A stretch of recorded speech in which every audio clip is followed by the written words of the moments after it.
ছাগলী মাংসৰ মেইন টেষ্টটো আনে এই চৰ্বিকেইকণে। আজি আপোনালোকক বনাই দেখাম মাটন মছলা।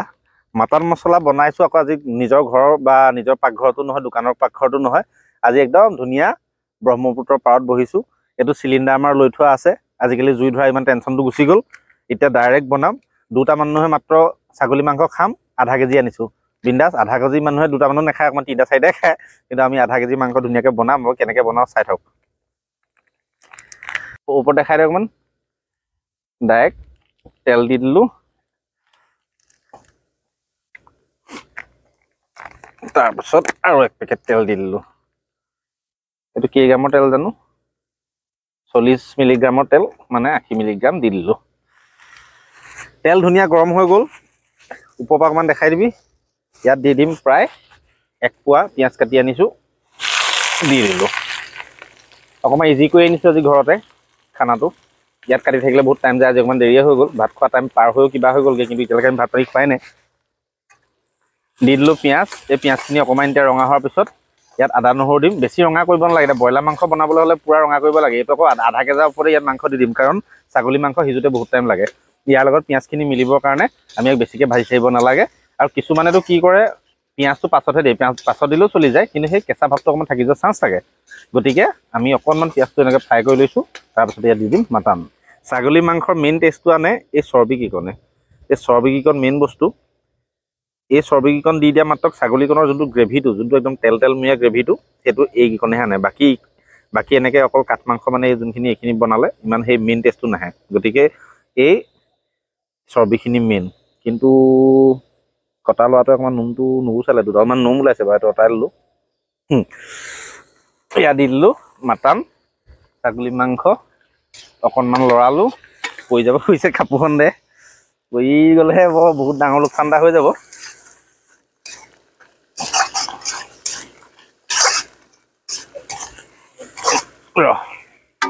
ইয়াত একেচাতে আমি এতিয়া দিম নিমখ।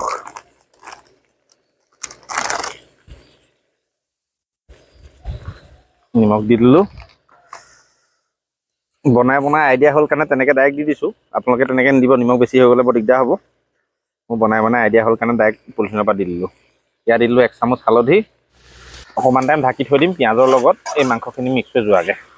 তাৰপিছতে ইয়াত মছলা চছলা দিয়া গোটেই চেপ্টাৰটো দেখাম।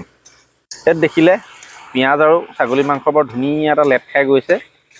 এতিয়া ইয়াত দিম আদা নহৰু। আদা নহৰু ধুনীয়াকৈ ঘৰতে একদম খুন্দি মেলি পিচি মজাকৈ লৈ আহিছোঁ। ইয়ালৈ কাম বাকী থোৱা নাই।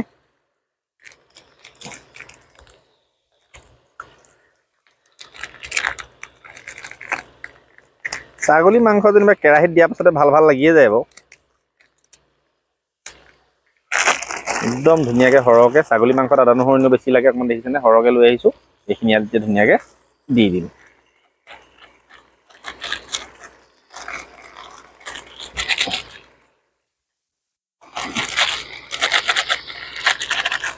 হৈ গ'ল। এতিয়া ইয়াক আকৌ অকণমান টাইম ঢাকি থৈ দিম।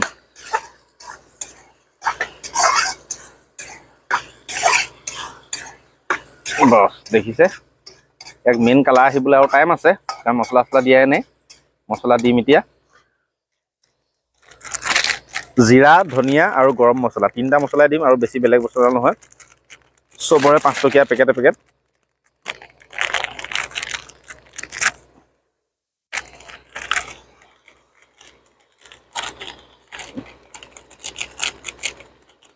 গৰম মছলাটো অকণমান থৈ দিম শেষত দিবলৈ। বাকী জিৰা ধনিয়া ইয়াত দি দিম।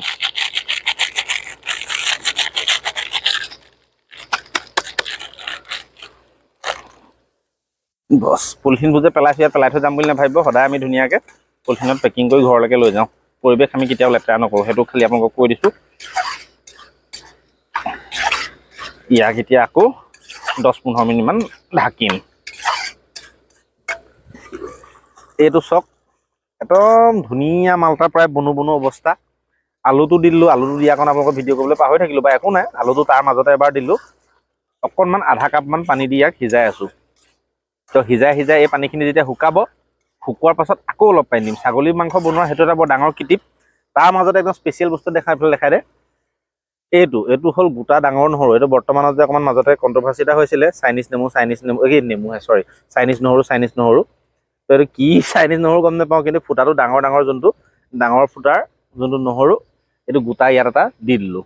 দি মাংসৰ লগে লগে নহৰুটো ধুনীয়াকৈ সিজিব, কিন্তু এই বাকলিৰ পৰা এৰাই নাযায়। তাৰপাছত ইয়াৰ যোনটো টেষ্ট লাগে, এইটো বিহাৰত আপোনাৰ চম্পাৰণ জিলাত এইটো বহুত মজা এটা ৰেচিপি, গোটা নহৰু দি দিয়া। গতিকে আমাৰ অসমলৈও ইয়াক আনিছোঁ, ধুনীয়াকৈ মানুহে এনেকৈ খাবলৈ শিকক।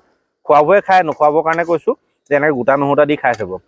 যোনে নহৰু খাই ভাল পায়, এইটো এটা পিটিকা টাইপৰ এটা বস্তু বনি যায়। গতিকে ইয়াক আকৌ ধুনীয়াকৈ পানীখিনি শুকোৱালৈকে আমি ধুনীয়াকৈ অকণমান ঢাকি সিজাম, তাৰপিছত আকৌ পানী দিম। এইটো দেখিলে প্ৰায় সিজিয়ে গ'ল, বুলি জোলটো হোৱা নাই কাৰণে অকণমান জোল দিম। এইটো দেখিছে কি ধুনীয়া হৈ গ'ল, আলু সিজি গ'ল। এইটো একদম আলু সিজি মানে একদম হেতাখন ৰাখোঁতে ধুনীয়াকৈ সোমাই গৈছে। নহৰু ধুনীয়া সিজি গ'ল। এতিয়া খালি এইটো খাব পৰাটো হৈয়ে গ'ল, কিন্তু কি হয় ভাত খাওঁতে ইয়াৰ জোলটো অকণমান লাগিবৰ কাৰণে অকণমান আমি এতিয়া টেষ্ট কৰিবৰ কাৰণে ৰাখি তাৰ ওপৰত ধুনীয়াকৈ পানী দি দিম। পানী দি ইয়াৰ অকণমান মানে যাতে ভাতকেইটা ধুনীয়াকৈ দুটা মানে খাব পাৰোঁ সিমানকণ গ্ৰেভি দি দিম, মানে পানী দি দিম। এতিয়া ইয়াত দি দিলোঁ পানী, ধুনীয়াকৈ গোটেই বস্তুটো হৈয়ে গ'ল, কোনো কাহিনী নাই। খালি ছাগলী মাংস আপোনাক আগত কোৱাৰ দৰে অকণমান পানী কমকৈ দি বনাই থাকিব লাগে। এতিয়া সিজোতেও ভাল হয়, গ্ৰেভিটোও ভাল হয়। একেবাৰে লাষ্টত ধনিয়া মাৰিম, তাৰপৰা খাব পৰা ধুনীয়াকৈ হৈ যাব।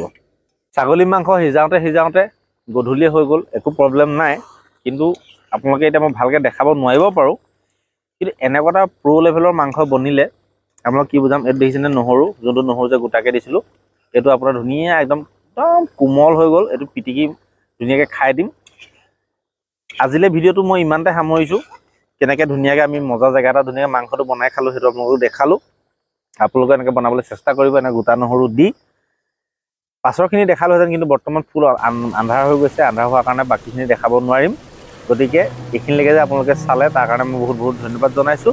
আৰু আগলৈকে এইদৰে যদি ভাল ভিডিঅ' চাবলৈ আপোনালোকে বিচাৰে, তেতিয়াহ'লে মোৰ এই চেনেলটো ছাবস্ক্ৰাইব কৰি দিব, ফেচবুকত ফ'ল' কৰি দিব আৰু ভিডিঅ' শ্বেয়াৰ কৰি দিব। আৰু লগতে এই পৰিৱেশটো এবাৰ দেখাই দে। এনেকুৱা এটা ধুনীয়া পৰিৱেশ, মানে মাংস সেইটো ইম্পৰ্টেণ্টটো হয়েই। তাৰ লগে লগে এইখন ব্ৰহ্মপুত্ৰ, সৰু সুৰা নদীও নহয়, ব্ৰহ্মপুত্ৰ নদীৰ একদম কাষত ধুনীয়াকৈ একদম মজা জেগা আছে। তাত আমি ধুনীয়াকৈ খানাটো বনাই খাইছোঁ। তাৰ লগতে আৰু এটা হুঁচিয়াৰ কথা এটা কওঁ যে ধুনীয়াকৈ খানা খাই যদিও আমি যিমানটা আজিলৈকে খানা খালোঁ,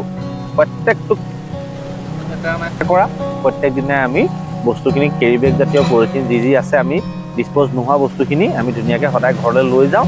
আৰু লৈ নগ'লেও ধুনীয়াকৈ আমি কোনোবা এটা জেগাত ভালকৈ ভৰাই পাৰ্টিকুলাৰ এটা জেগাত ধুনীয়াকৈ থৈ যাওঁ, যাতে কোনোবা মানুহ আহিলেও দেখে আমি য'ত ত'ত পেলাই নাযাওঁ। গতিকে আপোনালোকেও ধুনীয়াকৈ খানা খাওক, মজা কৰক, ফূৰ্তি কৰক, যি কৰে কৰক, কিন্তু পৰিৱেশটো লেতেৰা নকৰিব।